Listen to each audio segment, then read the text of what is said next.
All right, so we're recording. Good evening. My name is Chai Lee, and I'm the program manager at Nexus Community Partners for the BCLI, the Boards and Commissions Leadership Institute. I'm really excited to have all y'all join us here tonight for our first info session, where we'll learn more about the program, the cohort model, and how the timeline works from the application to the cohort calendar. I'm gonna just share my screen and pull up my PowerPoint here that I have ready real quick.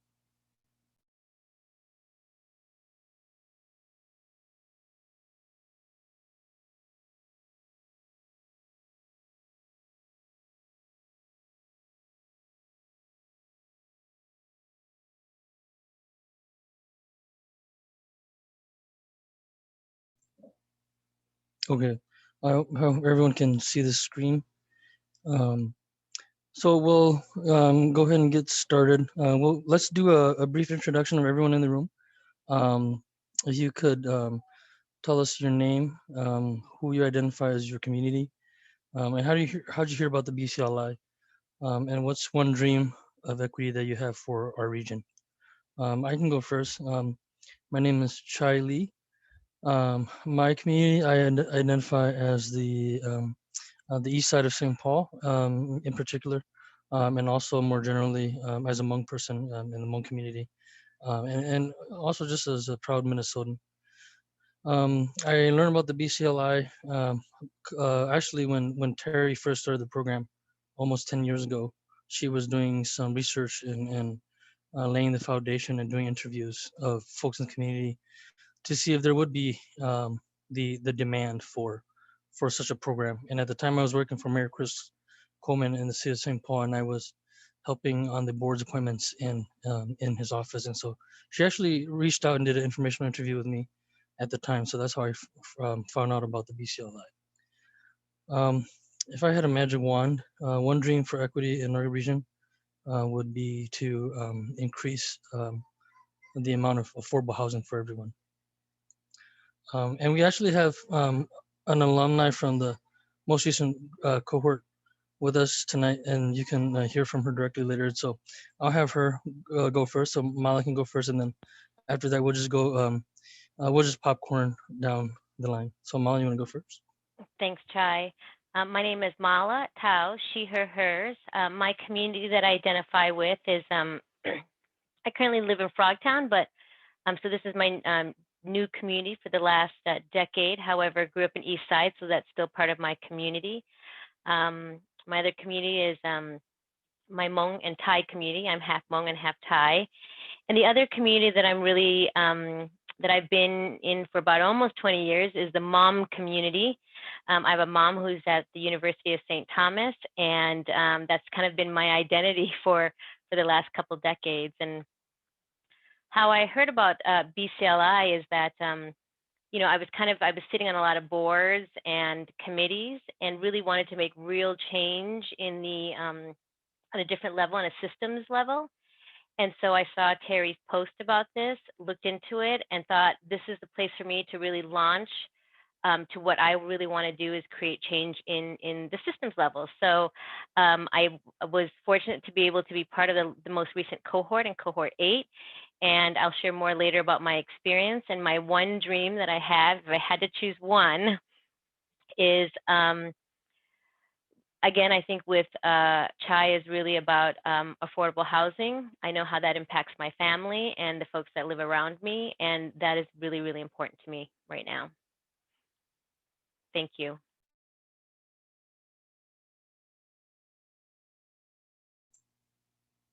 Anyone want to go next?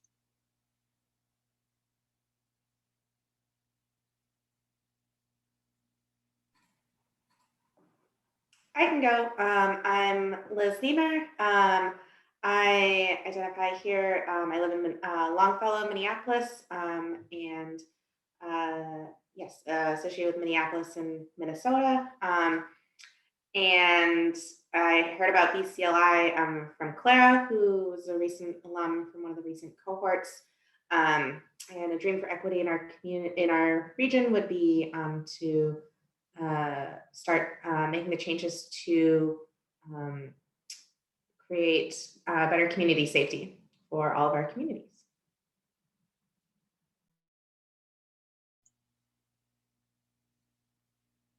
Oh, and I will pass to Peggy. Hello, everyone. I'm calling from Pennsylvania, and I'm curious about what's happening here. We're doing some kind of similar building community work around partners. I'm with Keystone Development Center, which is a nonprofit organization that does cooperative development work in the Mid-Atlantic region. We're based in Pennsylvania, but we serve multiple states, including Maryland, New Jersey, and Delaware. And we're working with partners who are doing similar work, but in more place-based, like Philadelphia, Pittsburgh, and Baltimore, DC. And just trying to find ways that we can be more collaborative on my one thing that I'm working on personally and that I hope for is to help shift our own organizational structure and governance model to be more inclusive of staff, break away from the traditional nonprofit, and how we can implement that work that we're doing with our clients within our own organization. So I'm learning a lot from our clients and knowing we need to bring it home. And I pass to Tara. Hi, my name is Tara. My name is Tara Hacker, and I am actually based in DC, but my community and why I'm here is I am the program, the director of program experience for the Culture of Health Leaders program, which is a national leadership development program. And so we do have leaders based in the Minnesota area. So I wanted to learn more about what you all are doing to see if it's, a potential opportunity to pass along to them and their communities who are regionally based. And I think I actually saw this on Eventbrite. I don't know why I think that. I don't know if you marketed it there, but it just came across my feed and I was like, oh, this is interesting. Let me check this out. But I am familiar with Nexus Community Partners through the Robert Wood Johnson Foundation, through our connections there. And then one dream I have for equity is it's really about like generational wealth building. So whether that's like home ownership and access to affordable housing and affordable education, those are just some aspirations that I would have to, really explore some more in my own personal life. And I think, is Asata next? Yep, looks like she might be the last person. Yes. Hi, everyone. My name is Asata Kokai. My pronouns are she, her, hers. In terms of my community, I've recently moved to the Lauderdale in St. Paul community. And before then, I lived for the most part within Minneapolis in the Prospect Park area. But then also in terms of additional community, I consider myself a part of the transplant African diaspora, African Caribbean community within the Twin Cities. And so I see both sort of local and global connections there. I heard about BCLI through word of mouth, and then also I've been following on LinkedIn. And then I thought this is a fortuitous opportunity to explore more.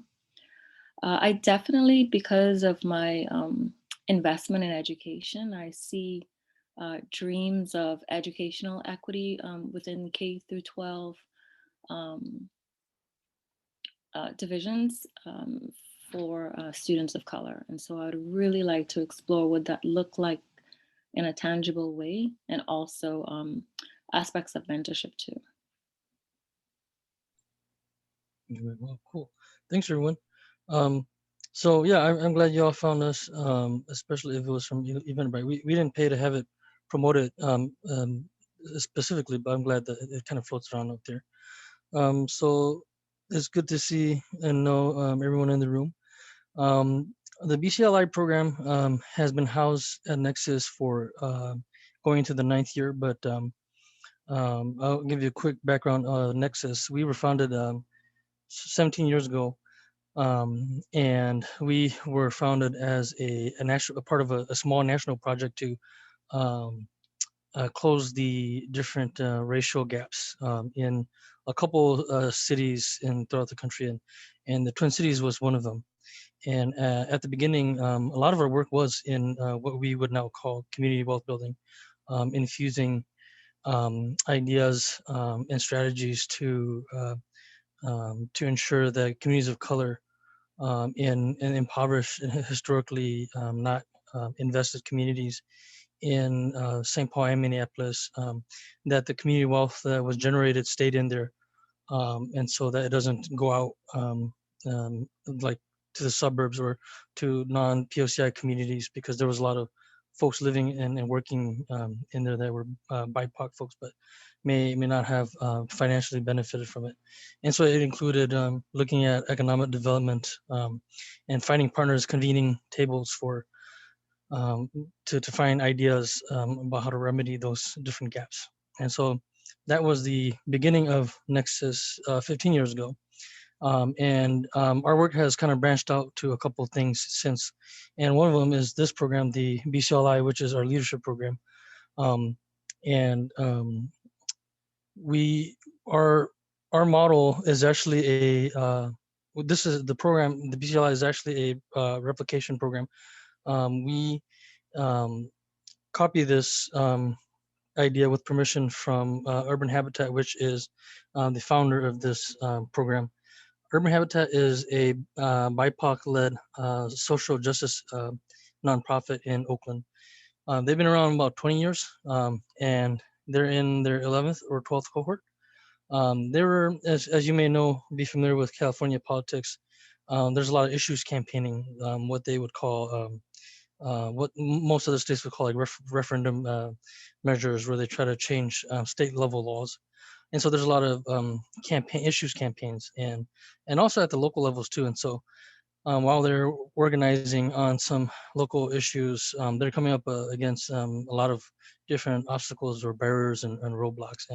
And some of these things were political bodies, bodies of boards and commissions and committees at the various local levels that were not kind of receptive of their ideas, their progressive ideas to bring greater equity and justice to the communities of color that they serve. And so they realize, these a lot of these boards don't reflect us in our community, and we should have our own people get on these boards and commissions.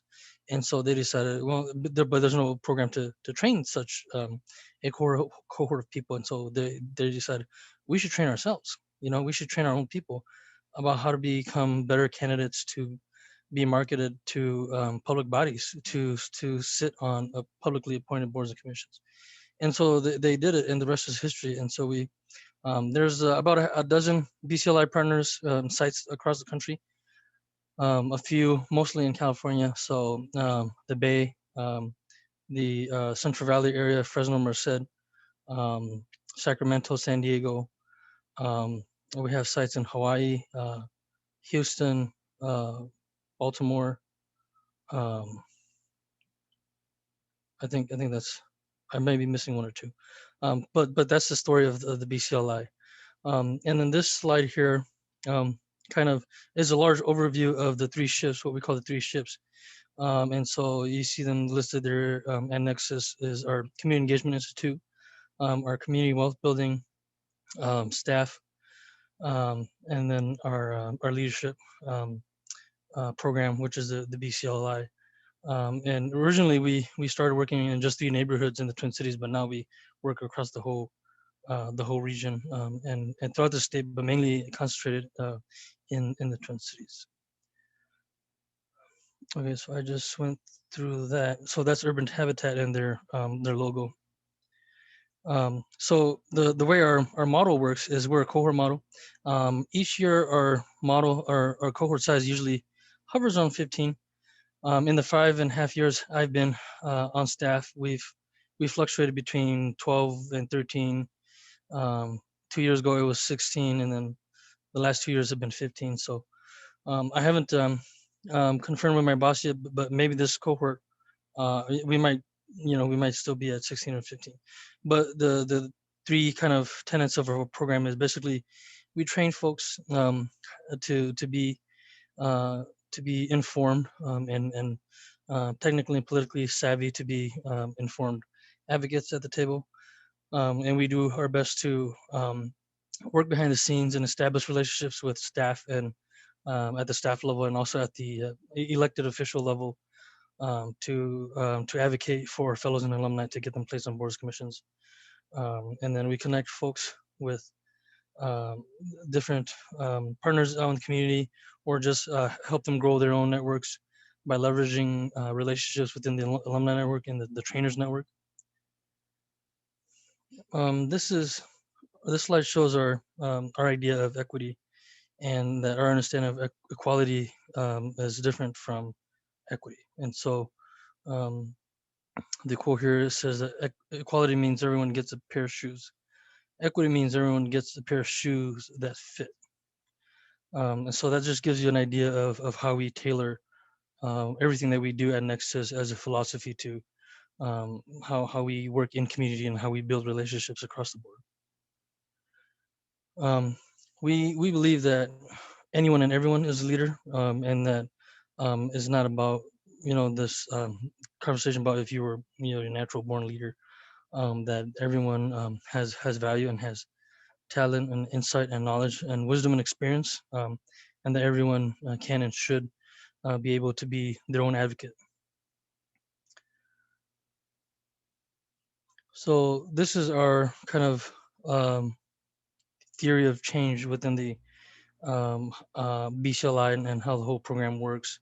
The levers are the people, and the strategies between our programs, our alumni network, our trainers, and our other partners in the larger philanthropy field here in the Twin Cities, and then the levels organizationally across the different regions of geography, but also the levels of governance and politics, um, and then to leverage all of that to affect the larger equity dialogue, or to move the dial on equity, and change and affect processes and results at the policy level.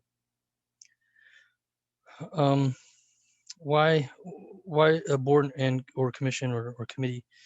Boards and commissions are very powerful government bodies that most people don't think about or know about. It's really, we say it's a hidden layer or level of power, and it truly is. Everything from zoning and planning, um, to transit and infrastructure, all questions of bonding and taxing power.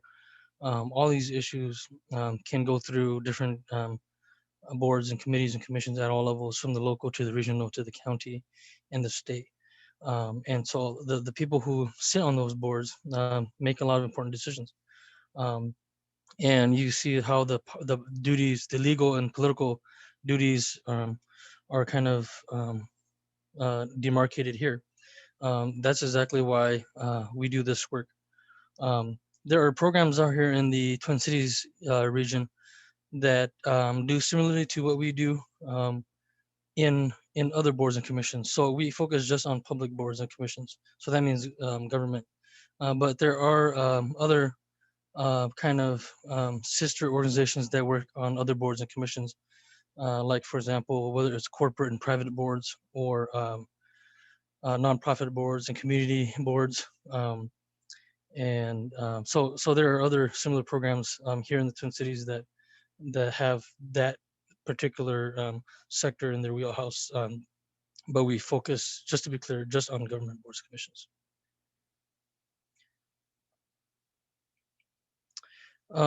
Why do people advocate for, or how does someone advocate for equity as a commissioner.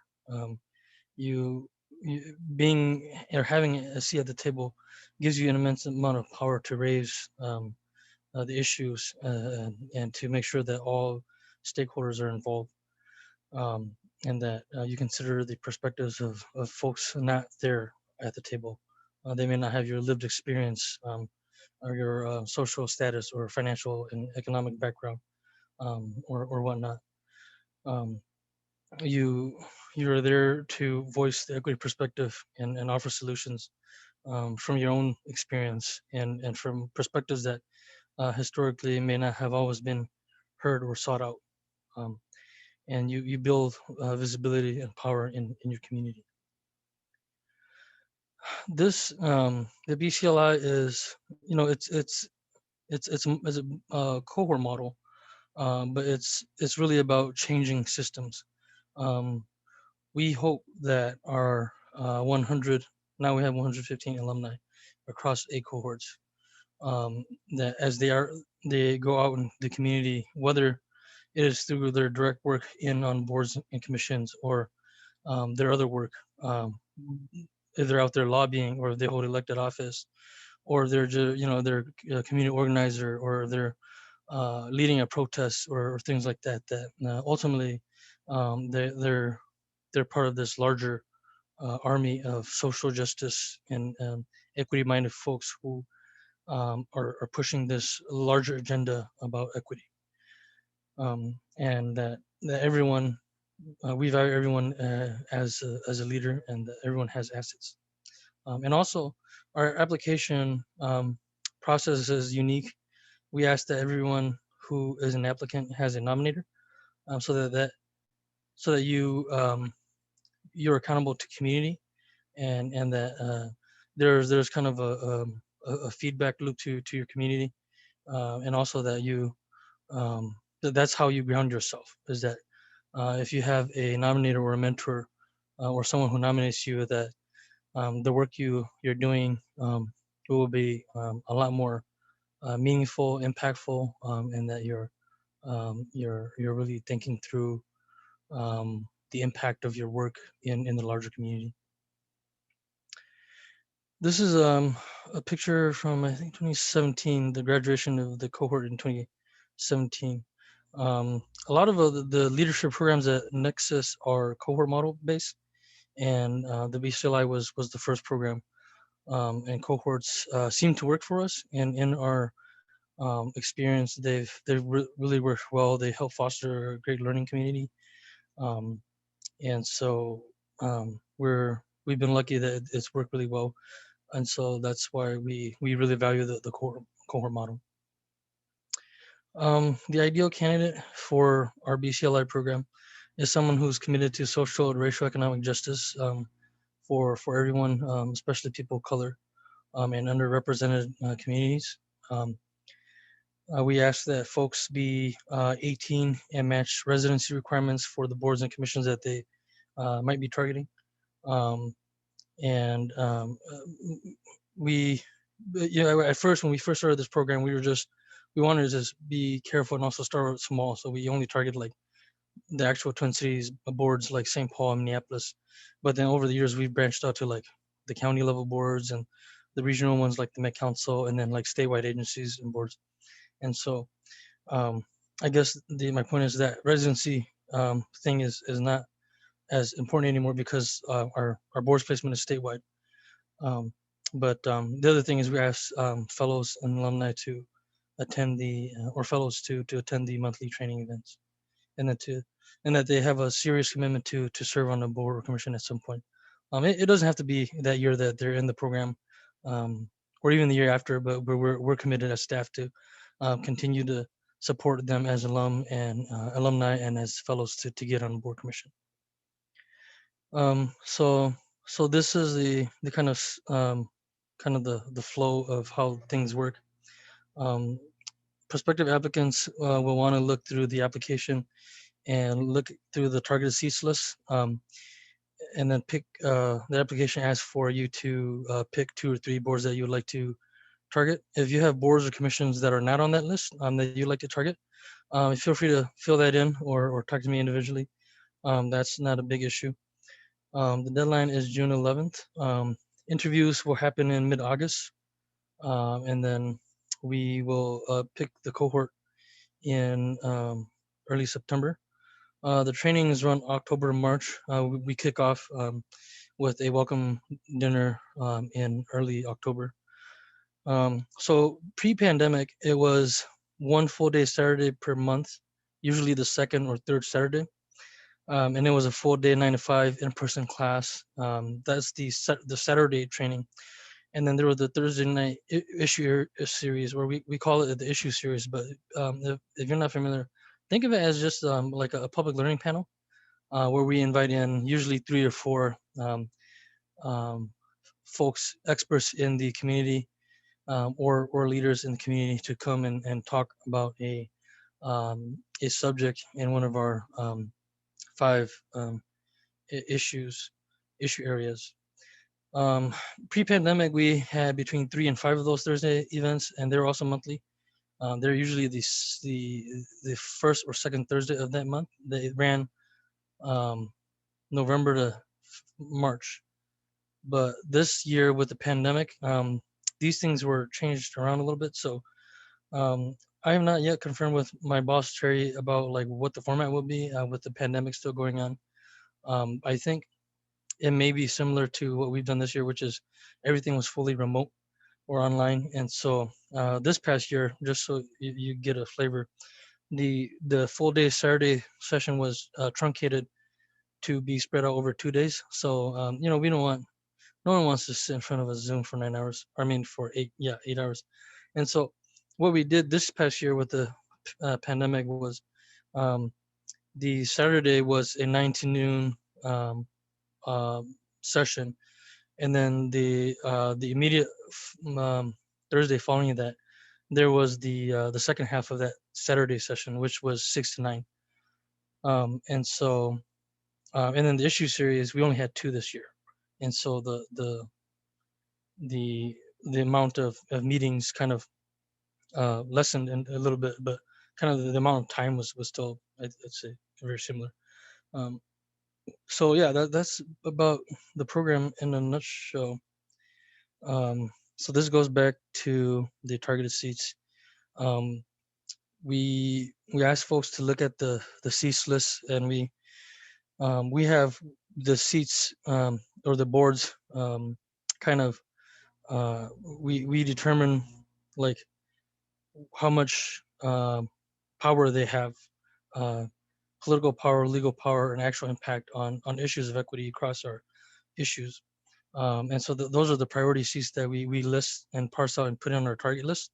And so that's the logic of having that target list for the fellows to choose from. So that's why we ask folks to look at that target list. And so these are the 5 issues. We call these issue areas that we at Nexus as an organization, and also in the BCLI in terms of our training modules.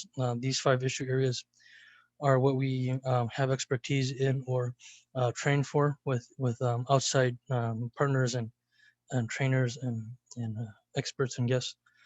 So they're economic development, health, housing, transit, and workforce development. These are the oh, I forgot to correct the date, 21 to 22. But anyway, these are the 10 official geographies for the state of Minnesota, including the state of Minnesota. But that doesn't mean that if you or the person, any applicant who's wanting to apply, if you don't see a city, your city here, that doesn't mean you shouldn't apply. Just connect with us and just put it on your application. It's just that these are the cities that are the main bigger cities in Minnesota that have boards and commissions.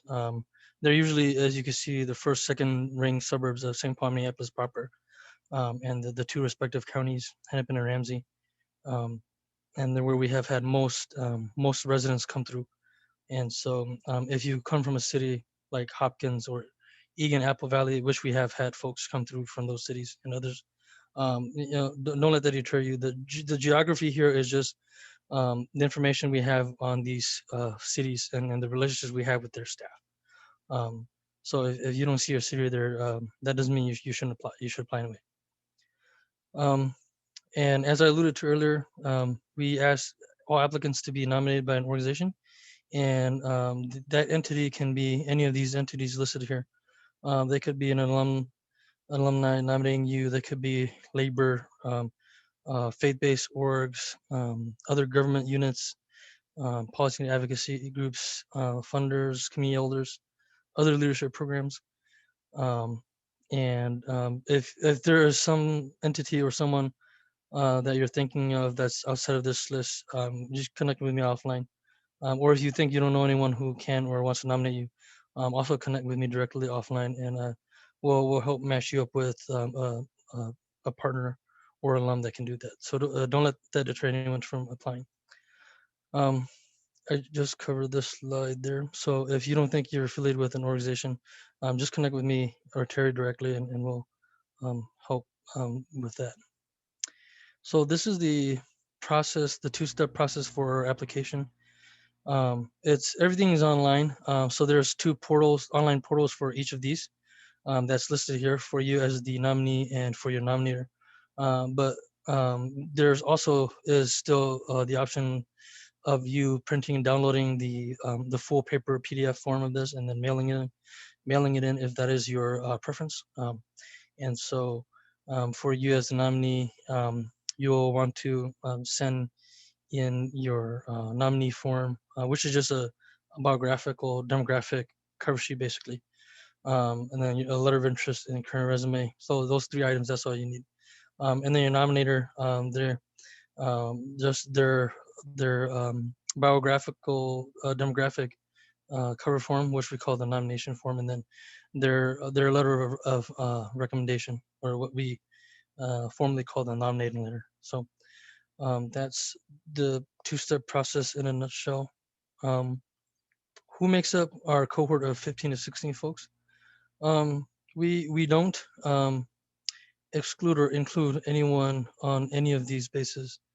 But the point of this diagram is to show folks that we take folks from all sorts of sectors and all sorts of demarcations and life experience.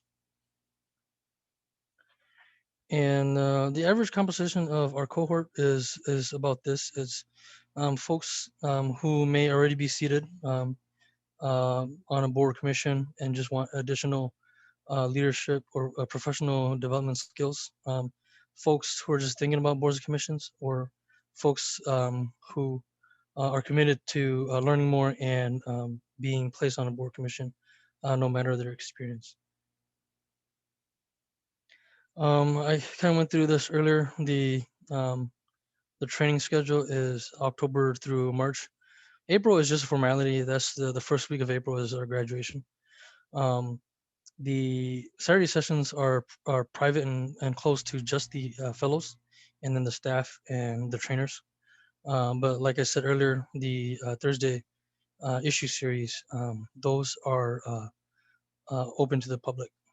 And then there's some online readings and webinars that you'll do as a fellow. But like, don't freak out. It's not like a college class, and so like the readings aren't going to be that much. There might be one or two pagers, a couple of YouTube clips, or like the executive summary of like a brief or article. We don't bombard you with readings. Um, and something unique about our BCLI that is mostly true about the whole BCLI across the country is that we are a leadership program that actually pays the uh, the leaders, the recipients, the fellows. We actually pay our fellows. It's a very modest stipend. It's $500, um, and that's just to help offset any child care related or transportation things that might come up related to you being a part of the program. So that is the um, really cool kind of equity based thing that we do here at Nexus.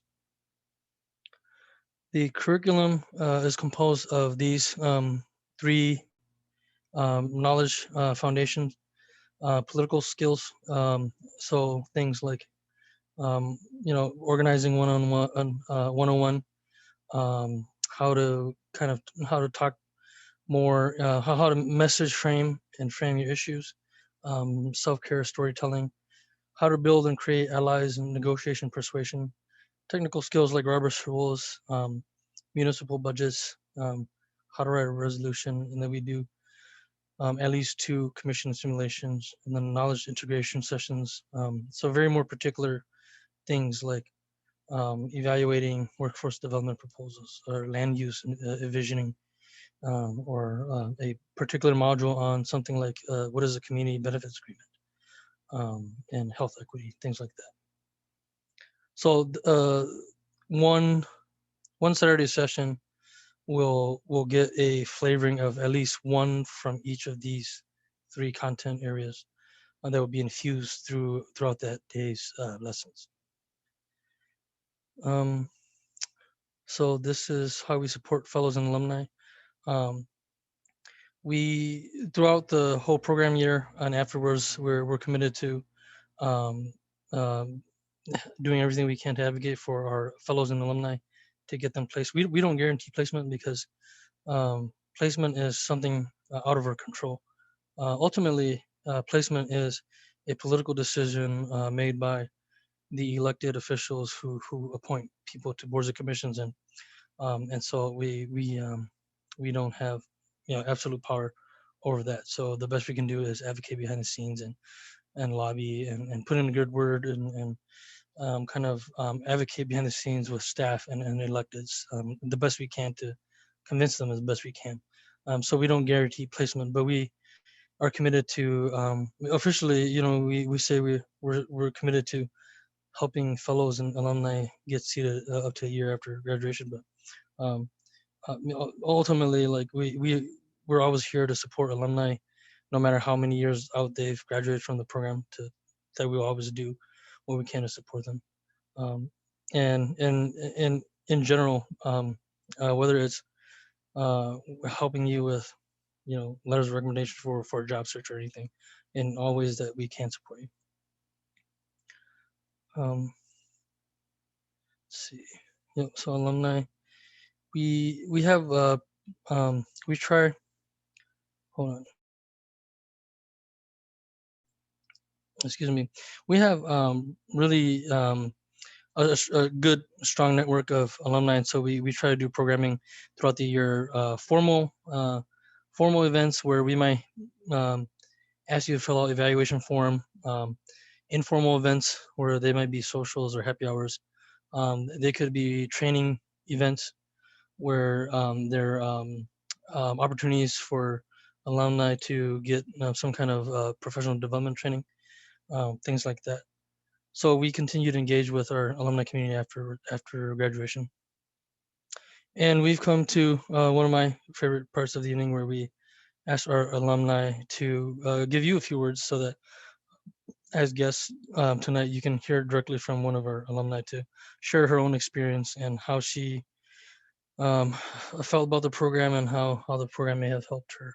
So I'll turn the floor over to Mala, and Mala, go ahead and speak from the heart. And yeah, so go ahead and you can take up to about 5 minutes or so if you want.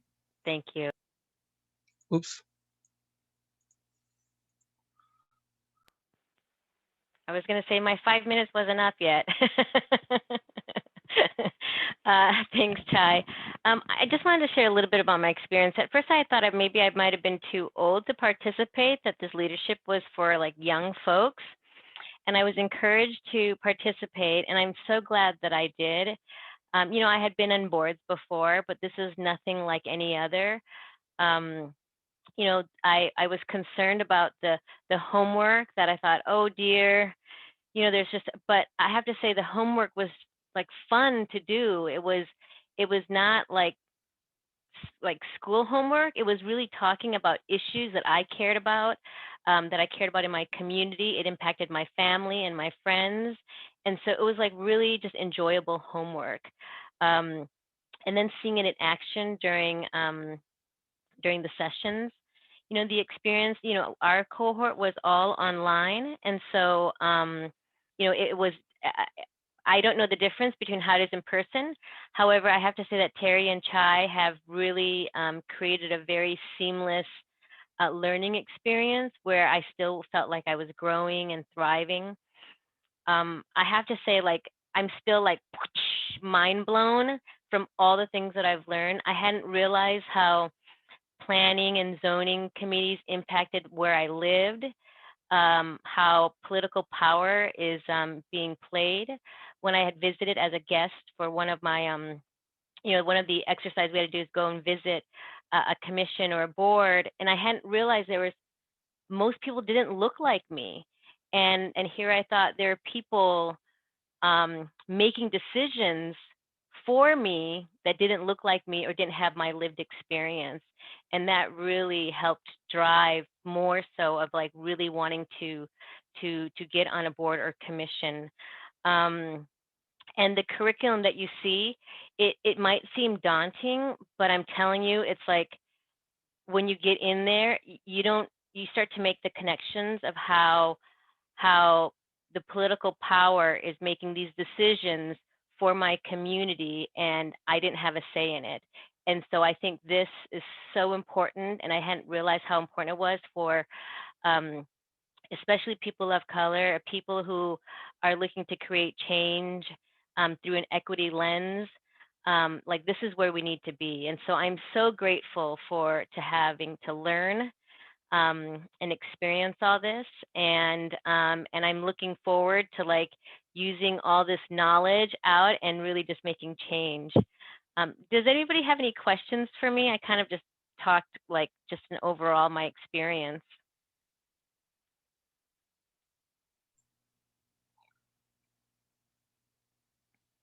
Yeah, if anyone has any particular questions, feel free to just popcorn them out.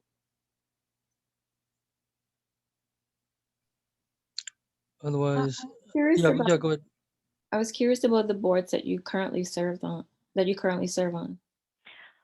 I was on nonprofit boards prior. The most recent one I just came off was Headwaters Foundation for Justice, and I think I can say this because it had just been approved by the City Council.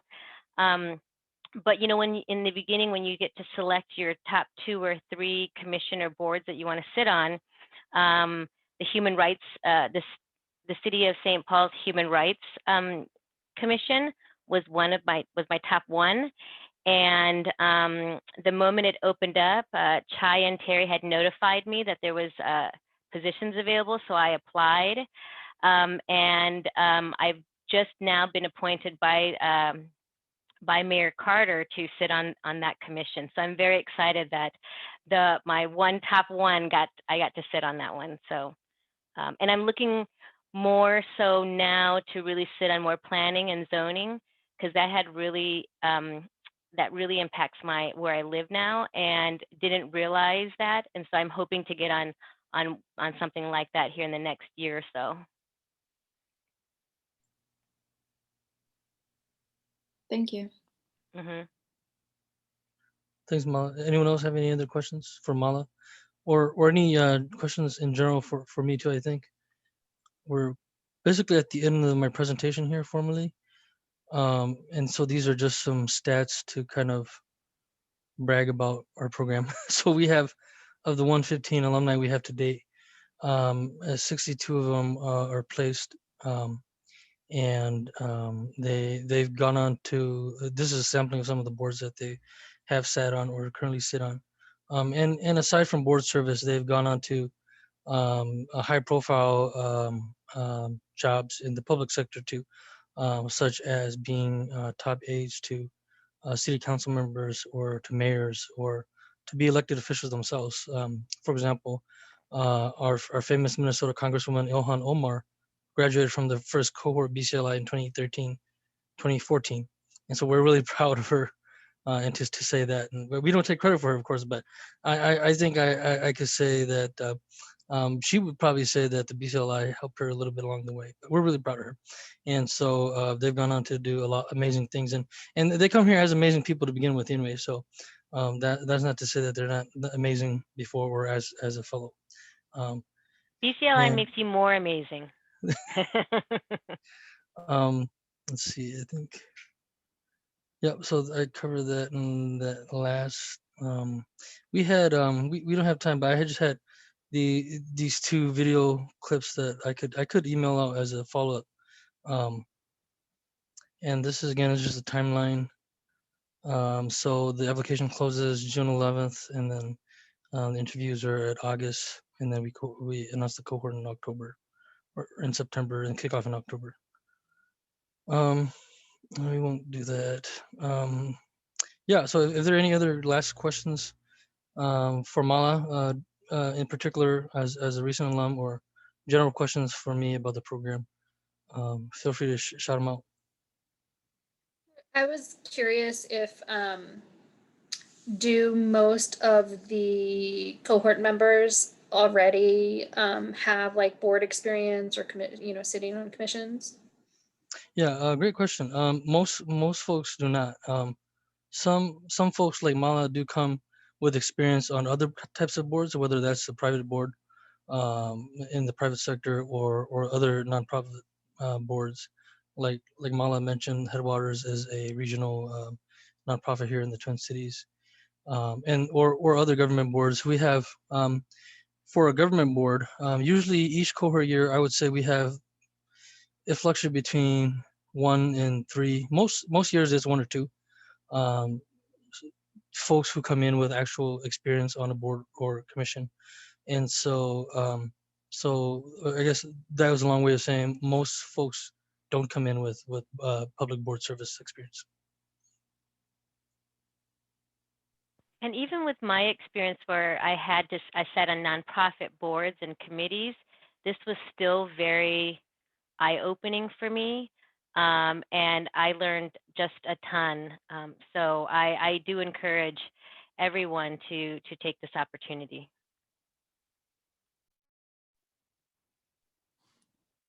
Thank you, Mala. I'm curious as to what surprised you the most about participating in the program, either about yourself or about the program or about policy, how policy's made, decisions are made. Yeah, well, I surprised myself that I didn't know anything at all. So I thought I came in knowing a lot of stuff, and I didn't know a lot. But what I was also really surprised about was really how it impacted my own community. I mean, I guess I kind of knew in theory, that people at the boards and on the legislative level, they're making decision that impacts us, but I hadn't realized the power that I could have as well. And so, for example, transportation. I knew transportation was really important. I didn't realize how it impacted on a systems level to many communities, and so for me that was really eye opening. And just even just the homework itself. Homework was fun. It was just really learning. So all of that was just it's all the information and just connecting it to my own community here. Thank you. Do you have any more information about the general, like who is leading the different training sessions? I assume you have a variety of different people come in and speak, but I'm just curious, is it people who have served on these boards before, or other government officials, or what types of people are leading the training sessions? Yeah, great question. Um, our trainers and speakers, they really run the gamut of folks who they're all superstar folks who come from a deep background in community work, whether they're community organizers or they're city staff. So, for example, we have actual city staff come present on the modules on municipal budgets. We have folks um, who are really experts at Robert's rules to come in and talk, and also we have lobbyists and lawyers come talk about technical things like open meetings laws, conflict of interest in certain modules. And we've had electeds come speak on different issues too, especially as commencement or graduation speakers. But a lot of these folks are also staff to boards and commissions at the city or the state level who come in and train. And so it really depends on the subject matter too. Um, so for example, the trainer who comes in and trains on how to build allies and coalitions, her name is Paku Hang, and she is a really famous local community leader who was on our late Senator Paul Wellstone's campaign, doing phenomenal organizing work, and has helped mentor and supported a lot of Hmong women to run for public office in the state. And so not just women, but men too. And so so that's just like a kind of random sampling. It really depends on the subject. And we try to kind of change it up every year so we don't always get the same trainers. Not just for that sake, but to hear different perspectives, and also to get folks exposure and kind of different networks. Thank you. Just a question about the logistics of it. Will the trainings be virtually? Great question. I can't say for now. Um, I I'll try to. I think maybe. So my boss, the program director, she's on sabbatical, but I do have a check-in with her next week, and I'll try to gauge what our answer for that question might be in the next month or here or so, a couple weeks here, so that we could find some way to kind of disseminate that out. But I imagine it might be similar or a hybrid, but I think just for my personal speculation, but I'm not sure. But I'll check in with Terry, and then we'll find a way to make that information public soon as we can. Thanks. And then also, forgive me if you shared this earlier, but the listing of boards, or if we need sort of directional help with selection, we are to reconnect with you. Yeah, absolutely. Yeah, feel free to connect directly with me if you have any questions on the listing or there are boards that are not listed on that list. Thank you.